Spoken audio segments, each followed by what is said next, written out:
Iran country ఎంత powerful అంటే even ఆ కంట్రీలో ఉన్న ఆర్మీ ఎంత పవర్ఫుల్ అంటే ఆ కంట్రీ పైన ఎవరైనా దాడి చేస్తే ఆ కంట్రీ ఒక గవర్నమెంట్ అస్సలు చెక్కు చెదరకుండా ఆ గవర్నమెంట్ వాళ్ళ ఆర్మీ యూనిట్స్ అన్నింటినీ కూడా మొసాయిక్ డిఫెన్స్ స్ట్రాటజీతో చాలా స్ట్రాంగ్గా చాలా పవర్ఫుల్గా తయారు చేసుకొని రెడీగా ఉందన్నమాట.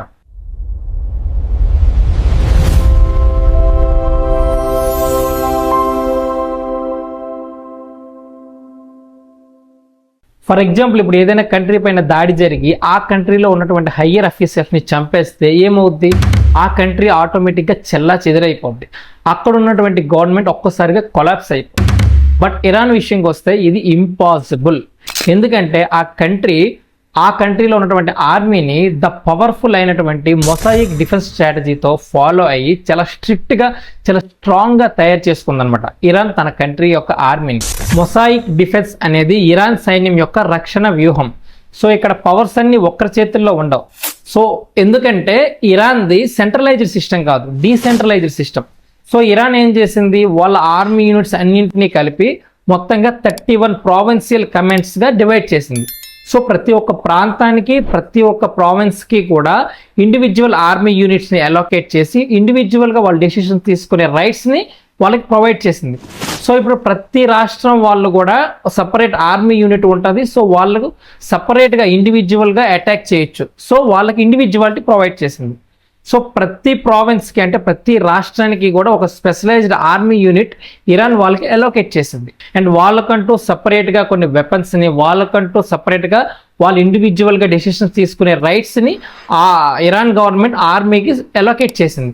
సో దీనివల్ల ఏమవుతుందంటే వార్ వచ్చేటప్పుడు అన్ఎక్స్పెక్టెడ్గా రాజధానితో వీళ్ళకి సంబంధాలు తెగిపోయినా ఆర్ ఈవెన్ ఆ కంట్రీలో ఉన్నటువంటి హయ్యర్ అఫీషియల్స్ ఎవరైనా చనిపోయినా కూడా ఈ ఆర్మీ యూనిట్ అనేది ఆర్డర్స్ కోసం వెయిట్ చేయదు.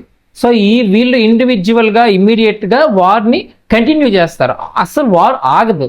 సో వీళ్ళ ఆర్మీ సిస్టమ్ ఎంత పవర్ఫుల్ అంటే వీళ్ళు తలల్ని నరికేసినా కూడా ముండెంతో కూడా చివరి ఊపిరి ఆగిపోయేంత వరకు కూడా వీళ్ళు వాళ్ళ దేశం కోసం ప్రయత్నిస్తారు.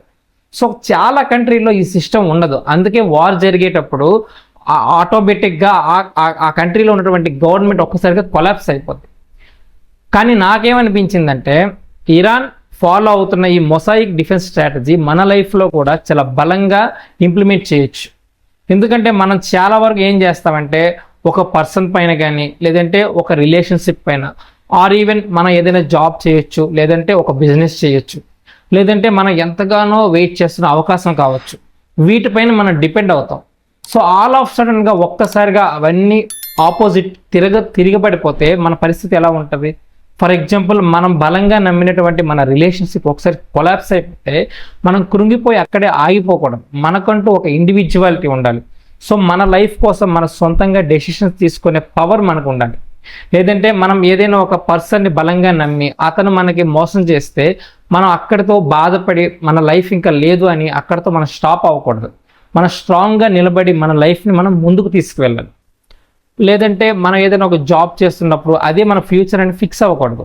ఎందుకంటే ఆల్ ఆఫ్ సడన్గా ఆ జాబ్ మనకి పోయిందనుకోండి, మన లైఫ్ ముందుకెళ్ళకుండా అక్కడే ఆగిపోద్ది. మేబీ బిజినెస్సే కావచ్చు, ప్రాఫిట్లో ఉన్నప్పుడు అంతా బాగానే ఉంటుంది, ఒక్కసారిగా తలకిందులై మన బిజినెస్లో లాస్ వచ్చింది అనుకోండి, మనం ఎక్కడ ఆగకూడదు, మన లైఫ్ని ముందుకి కంటిన్యూ చేయాలి. సో ఇవన్నీ జరగాలి అంటే మన ఇండివిజువాలిటీ మనకు ఉండాలి. అంటే మన లైఫ్ని మనమే పూర్తిగా ప్రొటెక్ట్ చేసుకోవాలి, మన కంట్రోల్లో ఉంచుకోవాలి, ఎవరిపైన మనం డిపెండ్ అవ్వకూడదు. సో నీకు కష్టాలు వచ్చినప్పుడు ఎవడో సలహా ఇస్తాడనో లేదంటే ఎవరో వచ్చి నిన్ను ఆదుకుంటాడనో వెయిట్ చేయకుండా నీ ఇండివిజువల్గా నువ్వు ఏ డిసిషన్ తీసుకుంటే నీ లైఫ్ ముందుకు వెళ్తుందో సో నువ్వు అలా దాన్ని ఇంప్లిమెంట్ చేయాలి. సో ఈ కంటెంట్ నీకు ఎక్కడైనా నచ్చింది అనిపిస్తే మన వీడియోని లైక్ చేసి మీ ఫ్రెండ్స్ అండ్ ఫ్యామిలీ మెంబర్స్కి షేర్ చేయి. ఇలాంటి మరెన్నో మంచి మంచి కంటెంట్స్ కోసం మన ఛానల్ని సబ్స్క్రైబ్ చేయి.